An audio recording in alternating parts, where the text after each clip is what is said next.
Hey guys, it's Victoria Sinis, and welcome back to Creating Gems. We are in our USA debrief series, and we are now on part three of our debrief of this tour. And we are now going from Florida to Georgia.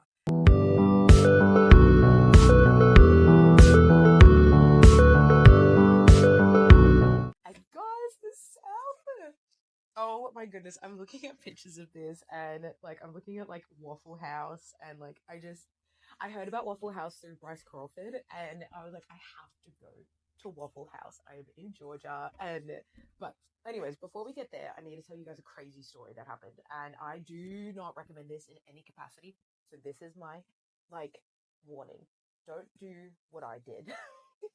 Because oh my gosh, it's really, thank goodness that God is a thing and Jesus is real and the Lord's protection is real. Because this could have ended two ways. It could have either ended that I was going to get kidnapped by a crazy person, or I really trust Jesus. So, um, basically, I got invited to go to Georgia to speak. And yeah, again, a lot of this stuff, guys, is just from my heart because I love it. And I just think it's so important. And I just think God's so kind that He facilitates the opportunity to be able to do this, even if it isn't something that's necessarily like paid work. But it was just such a spectacular and special time to be able to go to this small town called Illinois in Georgia. And the way that that happened was a gentleman named Ian had messaged me. He emailed me saying that he saw my work and wanted to connect. And honestly, the details even are blurry. I think that we got on like a phone call and he invited me to come to Georgia. And guys, um, the reason why I'm saying that the details were blurry is because I did not like background check this dude. I didn't even check the websites. I didn't check the non for profits that he said that he was a part of. I think that we had like a call, and I was like, yeah, sounds great. I'll come to Georgia. And so my flight to Georgia landed at like 11 p.m. at night, right?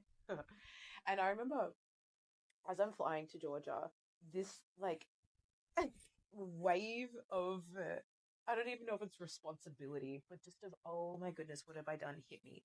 Because I was like, wait a minute, I'm flying to a state. I'm on the other side of the world. I don't know anyone in Georgia. I don't know who this person is. I have not fact checked them, and I'm about to potentially get in the car with a strange man that I don't know and I've never met before. Okay, cool. I am either going to die right now or this is God. And I remember when I was going to like my baggage to get my bag, sorry, and I'm standing at the baggage claim and I'm like, Jesus, I need your peace. I need the tangible presence of your peace right now in my heart. Otherwise, I'm getting my bag and I'm leaving and I'm going to book a hotel room and like never talk to this person ever again because either I have just made a really stupid and immature decision right now and I've not thought this through, or this is you, God. And I just remember having such a sense of peace. My mind was still anxious, and I'm just like, oh my gosh, okay, Jesus, I'm trusting you. Like, Jesus, I am trusting you in this moment because I have no other option but to trust you. So I met Ian, and we're going and walking to his car. And oh my gosh, guys. And he goes, oh, by the way, it's like 11 o'clock at night. And he's like, I live like an hour and a half from Atlanta, like in the hills, in the woods, in the middle of nowhere. And I'm just going, Jesus, I like this better be you. And guys, it was Jesus. Ian is spectacular. The most exceptional family, a beautiful wife, gorgeous children. And he actually works as well in anti-human trafficking.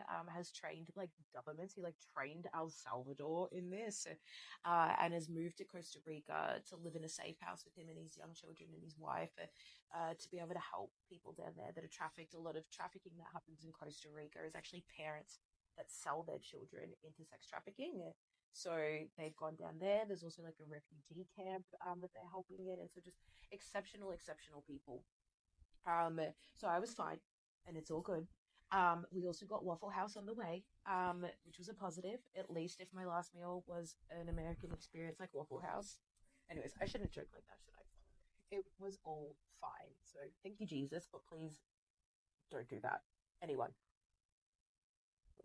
not wise at all. But anyway, so I'm in Georgia, and guys, where Illa J was so beautiful. It was like this log, like cabin. It was freezing cold, and it was so beautiful, and it was just,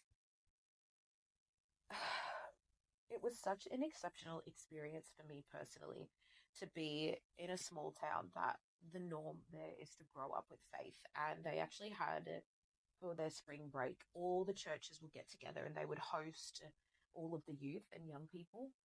And they would play games and they would have Bible studies at nighttime. And they had like host families and they'd have multiple adults that would come and stay and host, where we were staying with Ian. I think there was like 8 or 9 young girls. And it was just the most beautiful and sweet thing doing Bible studies and waking up in the mornings and everyone, like eating together and then going to like one of the local churches and just playing games and worshiping, listening to sermons, and it really just overwhelmed me that that is not a normal growing up experience for a lot of people. Excuse me. A lot of people don't have that luxury of being able to grow up in an environment like that and have such strong biblical values that are just incorporated organically into their world, into their culture. And I know for me, growing up, that was not the case at all. 13 years old, I'm doing drugs. Drinking culture is huge, and Bible culture doesn't exist here in Australia to that degree. And so it was just the sweetest thing to be able to see that and just be a part of that, even for a glimpse of time. And I spoke on the Sunday. So I think I landed on Friday. Spent Saturday going to this like youth thing, and it was really really fun. And then on Sunday we went to church, and then just hung out in this little small town. I got this coffee mug.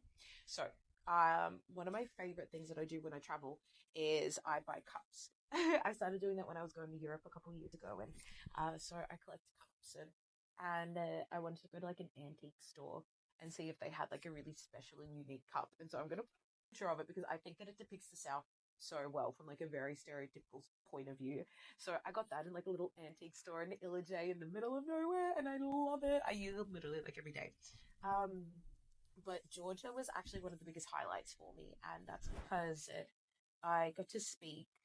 I don't even know where it was, dude. I have no idea where it was or what it was, but basically, there ended up being like a youth group at this place where I ended up speaking, and I'll put pictures. It was stunning, beautiful, but don't know where it was in the mountains somewhere. But I just got to share with multi generations of pastors and parents and young people, like young, like maybe 13 and up, this story of redemption, this story of the reality of what is happening online, what is happening to our youth. And I remember again in this situation, I asked all of, the young girls there, do you watch Bop House content? And all of their little hands are going up, and we're talking about the influence of Bop House content and what is that doing? What does that make you think? What does that make you want to be like? And for young men, what is this making you think that a woman is that you should desire? And just talking about the shame element, talking about, obviously, I talk about my addictions with alcohol and drugs, and even talking about how I used to exploit people digitally and what I did, and being able to just talk about these things with no shame and the redemptive nature of this story that God has blessed me with. And just after I finished speaking, for me, speaking is fun and it is such a gift. But I love speaking because of what it facilitates. And speaking facilitates the moments after speaking.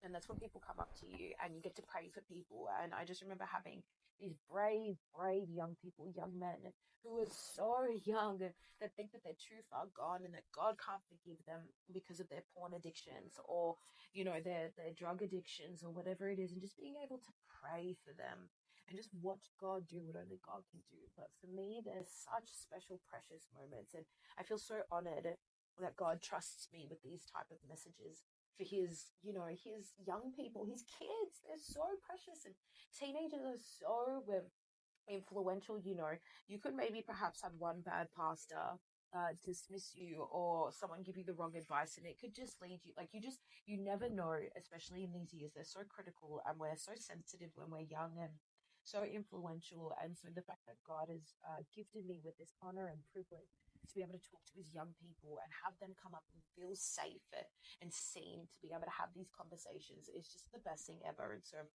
I just got to be able to pray with a lot of these young people. And I remember, yeah, this young man was talking about his porn addiction and that he just felt too far gone. And even just praying for him, watching his countenance go from like this to like this by the end of the prayer.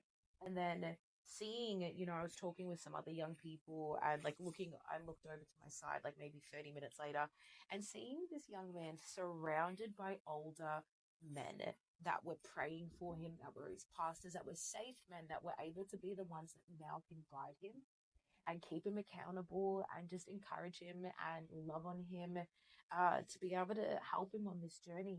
I just thought that was so special and such a divine timing, um, because you couldn't coordinate having those people in that room to be able to support that young boy, but God can. And so it's just really special. And I even remember as I was walking out, like, maybe an hour and a half after speaking and just chatting with people and connecting, there was a young girl that literally came up to me and was like, I just need to know, like, how do you deal with the shame? And this sweet girl had said that, like, over the summer, a boy had asked her to do something that she didn't want to do. And even though she goes, but I didn't have sex, like, as in, oh, because if I did that, I'm too far gone, and not encouraging it. But again, it's just this lens, these cultural nuances that I'm picking up on and that I'm learning. Um, it was just so sad to see that she literally does not understand the redemptive nature of our God. Because again, someone had influenced her to do something that she didn't want to do, and she didn't have the tools or the facilities or maybe the community that she felt safe with to be able to talk about this. And I just think that's so sad, and it goes to show how important these conversations in church is, and that as Christians we must not be scared to have the conversations around sex and sexuality, around pornography, because if you don't talk about these things, something or someone will. And it won't be things that align with the values that we want them to align with. And there is nothing wrong with talking about this. God invented it. Like literally in Genesis, be fruitful and multiply. God invented sex. But yeah, for some reason, it's so distorted and twisted, and shame is all wrapped up in it. But it's because it's so precious. It's because it's so valuable that, of course, it's going to be something that is so targeted and something that is so controversial when it shouldn't be. It is one of the most valuable things on this planet. And I think that I'm learning a lot about purity culture and the shame around purity culture, and even that in itself of how people would just have a lens on young Christian women of basically protect your virginity at all costs. And if you lose it, you're too far gone. And that's the only thing that makes you valuable.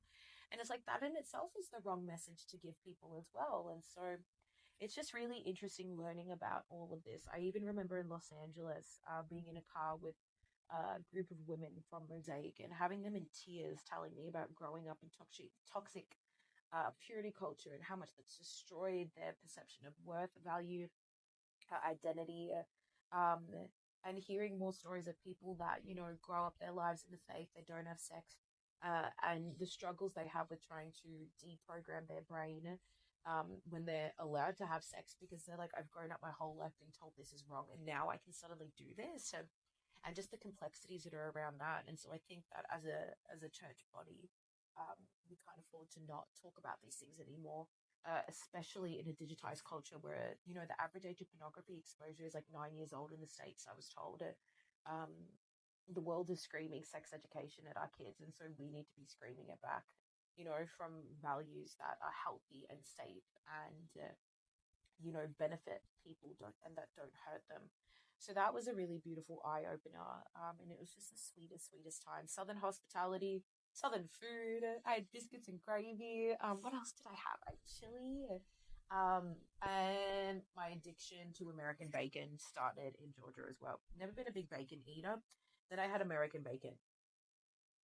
Problem, huge problem. That stuff is amazing.